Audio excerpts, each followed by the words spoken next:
Welcome to Standard Chartered Money Insights, a podcast series by Standard Chartered Bank that brings you market views and insights on the go.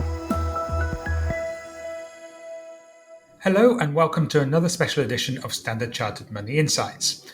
This podcast is part of a mini-series surrounding our 2022 outlook. In our outlook, we highlighted three key structural themes: the winds of climate change, embracing a digital future, and China's common prosperity. My name is Steve Brice from the bank's Chief Investment Officer, and I'm fortunate to have with me Audrey Go, who as part of her role runs our investment themes team. And she will be talking about the opportunities that we see within climate change. So, Audrey, let's get started. So, climate change has been top of mind among investors and media this year. Obviously, we've just concluded the COP26 in Glasgow, which saw greater support from countries pretty much around the world to the net zero emissions agenda. So, why should investors care about climate change? Well, thanks, Steve. Other than the direct impact to our life and the environment, from an investment perspective, we should expect to see pretty big shift in the economy as the world adapt to a low carbon future. If we look at capital flows into net zero related investments, we expect that to continue to accelerate over the coming decade. According to Bloomberg Intelligence, investments into low carbon energy transition areas totaled over 500 billion in 2020, a 9% jump year on year despite the pandemic. And these figures will likely continue to see pretty strong momentum as we shift towards a low carbon future. You mentioned about COP26 earlier, and certainly we have seen even greater support on various countries on net zero agenda. The group basically called for an end to fossil fuel subsidies, and also for the first time in many years made an explicit plan to phase out coal, which is very, very significant in my view, given that many emerging markets today are still heavily reliant on coal as the main source of their power generation. So the momentum towards net zero is likely to continue in 2022 and beyond. And we therefore believe that investors should consider exposure to some of these firms and sectors who are enabling this transition. So can you give us some examples of the areas that you like within climate change? Sure. There are three areas: infrastructure, water scarcity, and things relating to electric vehicle or EV in short, and its related supply chain. In infrastructure related or green related investments, today we see more than 60% of the emission coming from the current energy, transport, and building infrastructure. The OECD estimates that more than $6.9 trillion of investments is needed on per year basis across our infrastructure in order to achieve net zero objectives versus the current spending of just about over $3 trillion. Some of these areas where investments are needed include electrifying our transport network, retrofitting our power stations for buildings for that matter, as well as equipments and machineries used in, say, construction or manufacturing industries, which is essentially to overhaul the current carbon-intensive infrastructure to one which is cleaner and low carbon. Hence, we believe that companies linked to infrastructure development, as well as companies which are operating green assets, will likely benefit from this long-term tailwind. Other than infrastructure, we also like water. It has been one of the areas which continues to face supply challenges because of the backdrop of rising water stress due to climate change, as well as increased demand from urbanization and industrialization. There is a strong pressing need for improvements to water conservation, wastewater treatment, as well as clean water supply. And goals and standards relating to water usage are also expected to become more stringent over time, thereby benefiting some of the water plays that we like.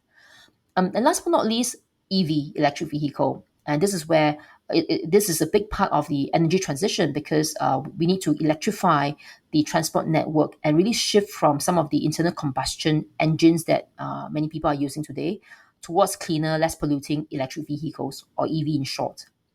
And the 2020 decades is likely to be the decade of transition towards EV. According to the World Resource Institute, the global share of new passenger EV has increased at an average pace of around 50% per year since 2015.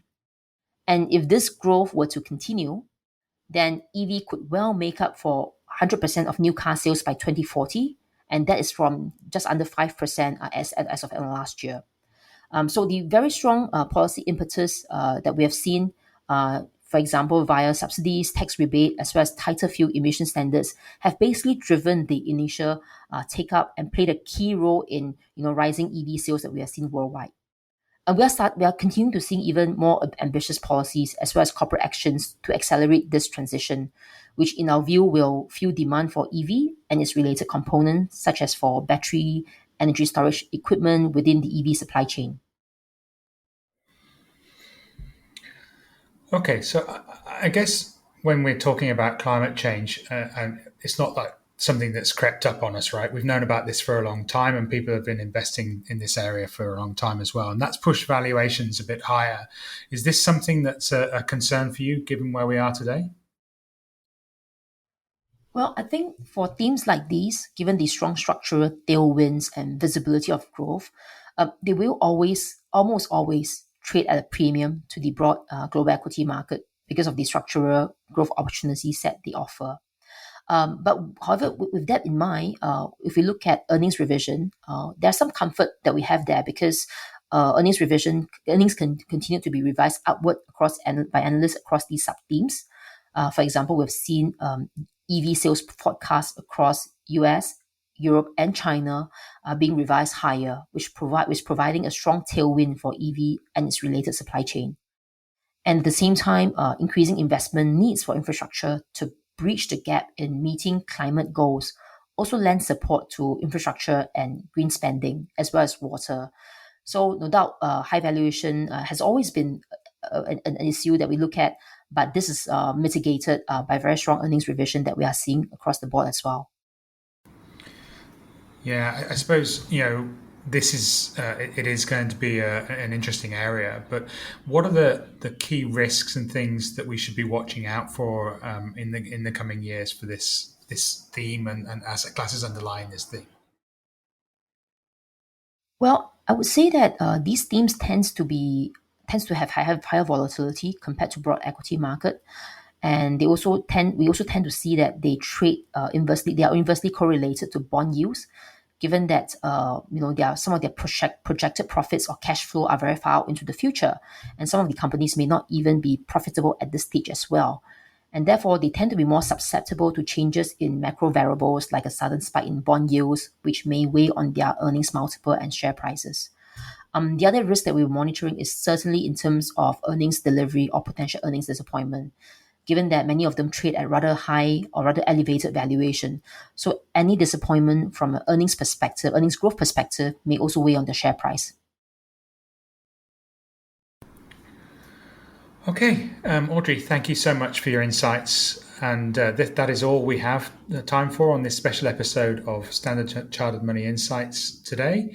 If you'd like to learn more or read our publications, please visit our website at se.com under Market Insights, or reach out to your relationship manager if you're a client of Standard Chartered.